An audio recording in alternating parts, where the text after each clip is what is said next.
All right. The gate was 2.9 million. The attendance was 17,800. It was a total sellout. The performance of the night went to Moicano and Dillashaw, and the fight of the night was DJ and Cejudo. They all won $50,000. Congratulations to them. Dana, Henry Cejudo, shocked the world tonight. Now that Mighty Mouse's run is over, I want you to see if you could put that into perspective, what he accomplished. I mean, is that run of title defenses the greatest single accomplishment in UFC history? Yeah, it's incredible what he's done. And tonight's fight was close. I don't know how you guys scored it, but I had it 2-2 going into that last round. But who gives a shit what I think? But that's how I had it. But very close fight. And what's really impressive, first of all, what a technical battle that fight was. And both guys are so incredibly talented. And, how much better Henry Cejudo is now from the first time that he fought Demetrius Johnson is very impressive. We saw TJ Dillashaw get an impressive win as well. It's interesting because earlier this week, TJ had been saying, hey, if I win, I want to go down and fight at 125. Henry wins. He says, I want to go up and fight at 135. I'm just curious. I mean, is Cejudo Dillashaw a fight that you're interested in making? And if so, which weight class would you like to see it at? I love guys that want to fight everybody. I love guys that are willing to jump, and I think the fans love guys like that too. So that's always good to hear. I love it. I don't know, but we'll see what's next, and we'll figure it out. But the reason Conor McGregor is such a huge star is because he's that guy. He'll do that. He'll jump around and fight anywhere and fight anybody. And when you have that mentality, people like it. Yeah. And last thing for me, I wonder, I'm sure you heard the criticism coming into this week about how weak this card was, and you had two very... I didn't hear that. Well, there was some criticism. But right. When isn't there criticism? Very, very entertaining fights in the main and co-main. I just wonder, I know it's been hard to market the flyweight division, the lighter weight class. Do you feel like this may be a turning point? We're always going to have criticism. This card was full of the small guys. You know what I mean? The first fight of the night, the second fight was women and small guys, right? We sold out the Staples Center. Every A-list celebrity and, who's who in Hollywood was here tonight. What are you going to do? There's always going to be critics. It was an awesome night. Awesome night, a very successful night, and I'm happy. I want to start, you just, in answer to John's question, said you like when guys want to challenge people. I remember there was a time not that long ago when you didn't like it, when... I didn't like guys wanting to challenge each other? like when BJ Penn would say, I want to go in different weight classes, and you didn't like that. You were Let's put this into perspective, okay? BJ Penn was 155 pounds, and that was before we had lighter divisions, and he wanted to fight at heavyweight. Okay, so let's put that one into perspective. Well, he wanted to fight other divisions. He wanted to fight Randy Couture. Really? And then he wanted to box Oscar De La Hoya. Oh, I didn't know about that one. I did. Yeah, totally different. Okay. So, you never had a problem with that then. It was just specific to BJ was your issue. Yeah, well, listen, BJ Penn is when you talk about a real fighter, BJ Penn is old school from the old mold. And yeah, BJ wanted to literally fight everybody that was out there, and I respect that, but there's limits to what, I want to ask you about the significance of Cejudo's win tonight. For all the great things that DJ did, the flyweight division didn't get a lot of foothold. So Cejudo now is an Olympic gold medalist. He has that inspiring backstory of, being born in poverty and doing everything. Do you think this great fight tonight, combined with his story and kind of the persona that he brings to the cage and brings to the UFC, might make a difference? A difference in what? In terms of the popularity of the flyweight. Well, I think. Listen, I think the popularity of the flyweights was there.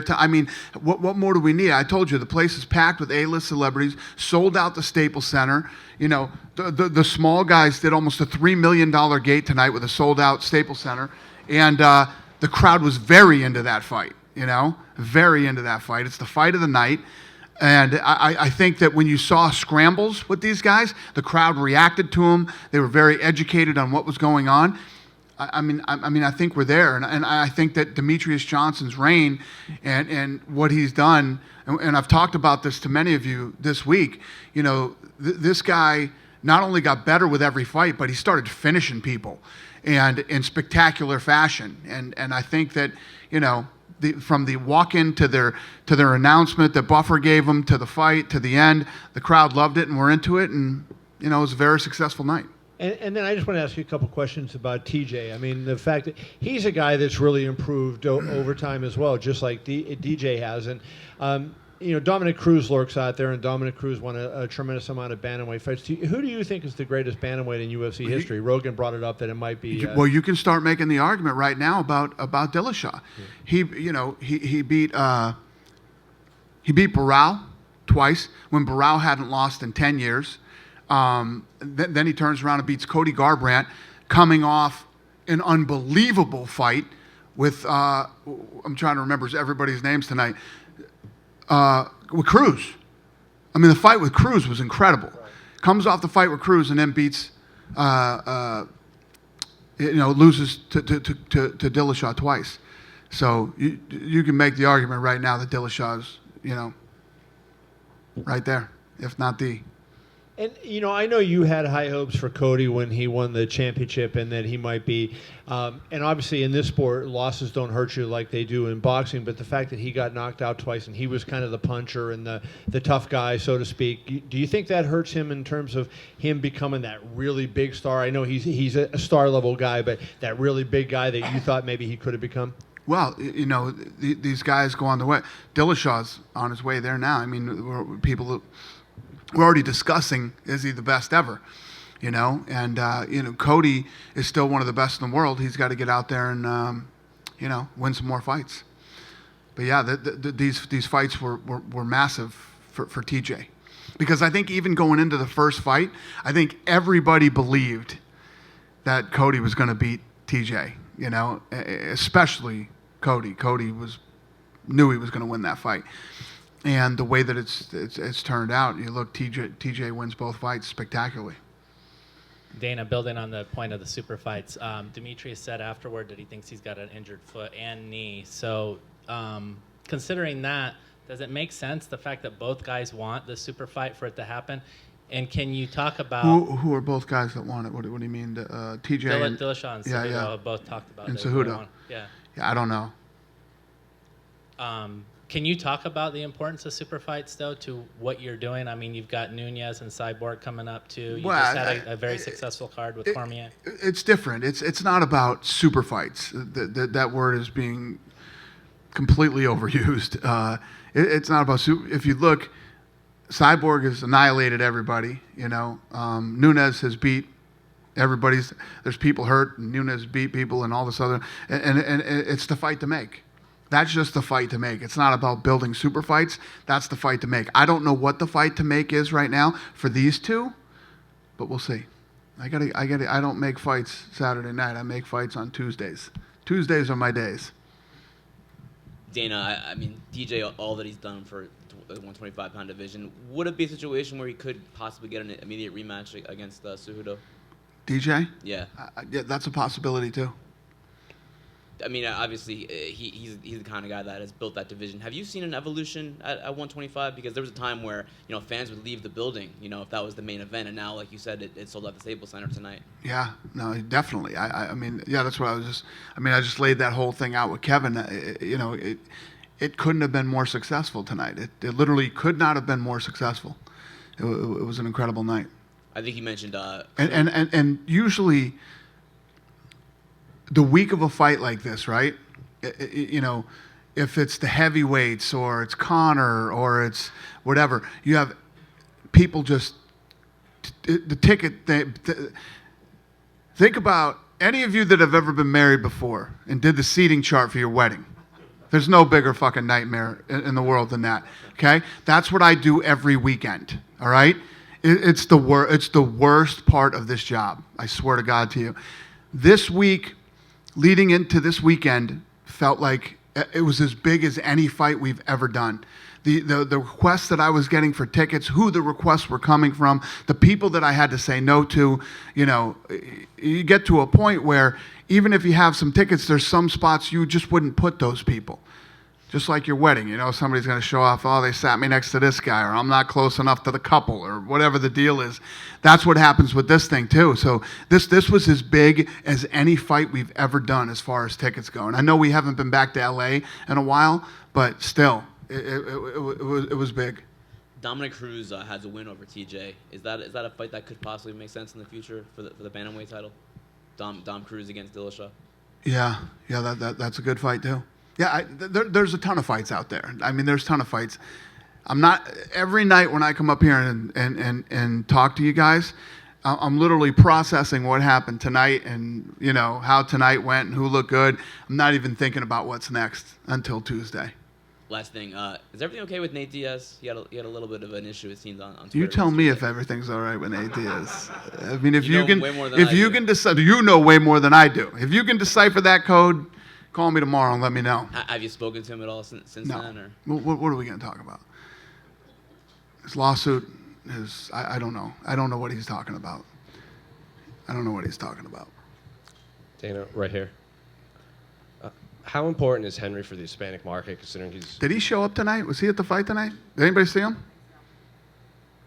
No? Nate? Yeah. I don't Yeah. He asked for tickets, and then we called and said, "You coming, right? You coming?" He says, "Yeah, I'm coming." And I guess he didn't come. I was just curious how important Henry was for the Hispanic market, considering he was the first champion since Kane. Listen, anybody who's Hispanic and wins and becomes a champion is great for the Hispanic market for us. This guy is such a decorated guy too. The Olympics and now world champion. Yes, it's good that for the Hispanic. It's good for the Americans. It's good for everybody. I mean, the credentials that this guy has, and the fight that he fought tonight. It's all good. Dana, can I just clear something up quickly about the McGregor-Khabib fight? Are we getting a world tour for that? No.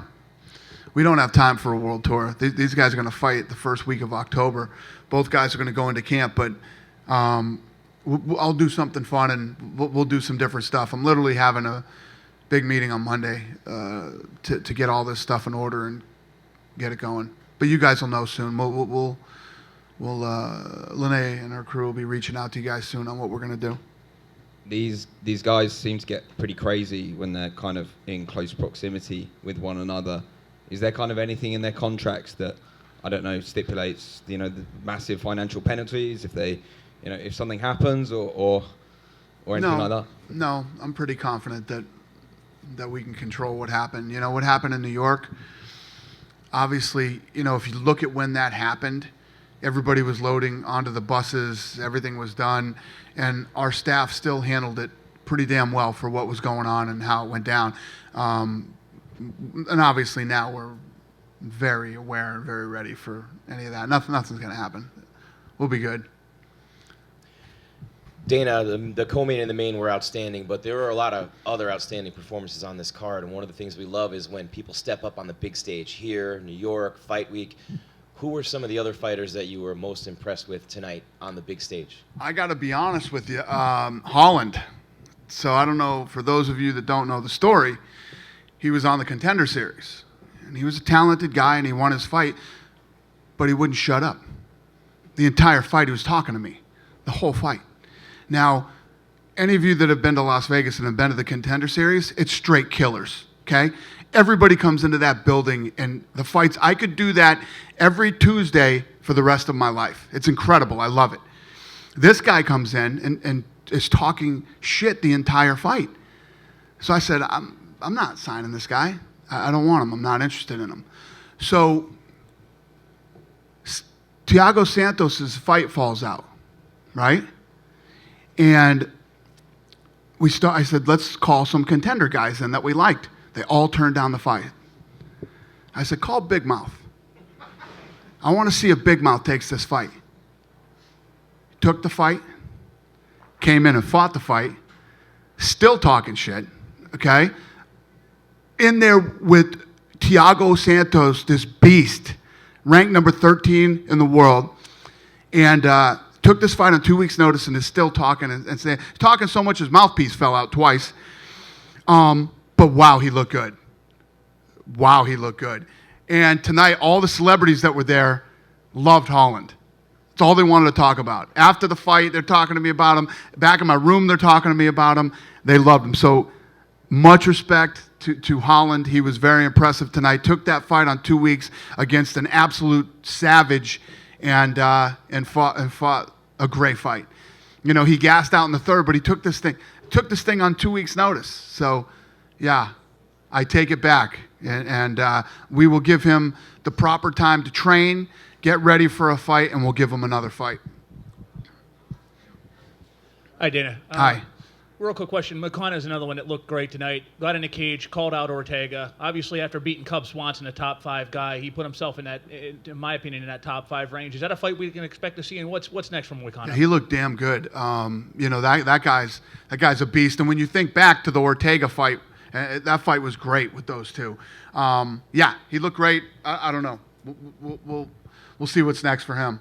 I mean, what's Cub ranked? Number 5 in the world? Yeah, so he's in the top 5 or 6 now. So we'll see what happens. Cool. You good? Thanks, guys. What's that? Tyson? Was Tyson here? He was here this week, but he actually went back to Vegas. Oh, he did? Yeah. He wasn't here at the fight. No, he was here for check-ins, though. He was here on Tuesday. I was here on Tuesday. Yeah. I didn't even know. But thank you, guys. Safe travels home. Appreciate it.